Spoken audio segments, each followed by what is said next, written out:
যত ধরনের NEET fabric আছে, যে এটা টি শার্ট হোক, টপের যা আছে, টপে যা আছে, হুডি হোক, সব আমরা শিখবো। ইভেন নেই ক্রিম, মানে একটা নিট ফেব্রিক কনজামশন কতটুকু লাগে, যেই কোনো পার্ট হোক, সেগুলো আমরা শিখবো। আমরা একটা টি শার্ট দিয়ে উদাহরণ দিয়ে দেখাই, তাহলে আপনাদের বুঝতে হবে।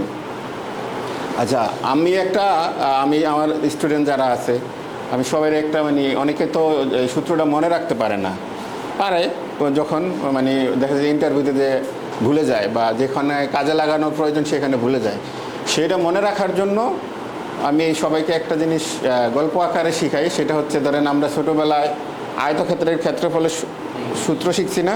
কি সূত্র? দৈর্ঘ্য গুণন, এই ভাই বলতেছে উচ্চতা আছে, দৈর্ঘ্য গুণ প্রস্থ। তা এইটারে যদি আমরা দৈর্ঘ্য ধরি, এই মাথা থেকে এই মাথা, আর এটারে যদি আমরা একটা প্রস্থ ধরি, এটা আয়তক্ষেত্র হয় না? হ্যাঁ, আয়তক্ষেত্র হয়। মূলত আমাদের এটা কি, এটা হচ্ছে একটা ক্যাড মার্কার। এই জিনিসটাই আপনার হচ্ছে ম্যানুয়ালি করেন বা হচ্ছে আপনার ক্যাডে করেন, যেভাবে করেন ডিজাইনটা কিন্তু এরকম আসবে। এই যে দেখেন, এই যে এটা হচ্ছে কি ব্যাক পার্ট, এটা হচ্ছে ফ্রন্ট পার্ট, এই যে স্লিভ, দুইটা স্লিভ, রাইট? আপনার একটা টি শার্ট করতে যা লাগে সব এখানে আছে না?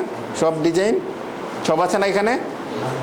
তো হচ্ছে নর্মালি কি করে, এইভাবে একটা ম্যানুয়ালি হোক অথবা ক্যাড দিয়ে হোক, মানে কম্পিউটার দিয়ে হোক, এরকম একটা মার্কার তৈরি করে। মার্কার তৈরি করার পরে এটা প্রিন্ট আউট করে একটা কাটিংয়ের লে বিছানো বুঝেন? কাটিংয়ে একটা টেবিল আছে, লম্বা টেবিলের উপরে ফেব্রিক বিছায়, একটার পর একটা বিছায়, ঠিক আছে? বিছানোর পরে এইভাবে এটার উপরে এই প্রিন্টেড যে এটা থাকে, মার্কারটা থাকে, সেটা কি ফালানোর পরে স্টেট নাইফ যে আছে, মেশিন আছে, সেটা দিয়ে কাটে, ঘুরে এই যে পাড়ে ঘুরে কাটে, ঠিক আছে? হ্যাঁ, তার মানে হচ্ছে কি, আমাদের কনজামশন মনে রাখার সবচেয়ে সহজ উপায় হচ্ছে, আমরা যেহেতু দেখলাম এটা প্র্যাকটিক্যালি না, যে দৈর্ঘ্য গুণ প্রস্থ থাকবে, ঠিক আছে? আর এখানে আরেকটা জিনিস আপনাদের বুঝাই, সেটা হচ্ছে ইফিসিয়েন্সি, ক্যাড মার্কার ইফিসিয়েন্সি। এখানে দেখেন ইফিসিয়েন্সি দেখাচ্ছে কত, 87.20। এটা 100% হয় নাই কেন?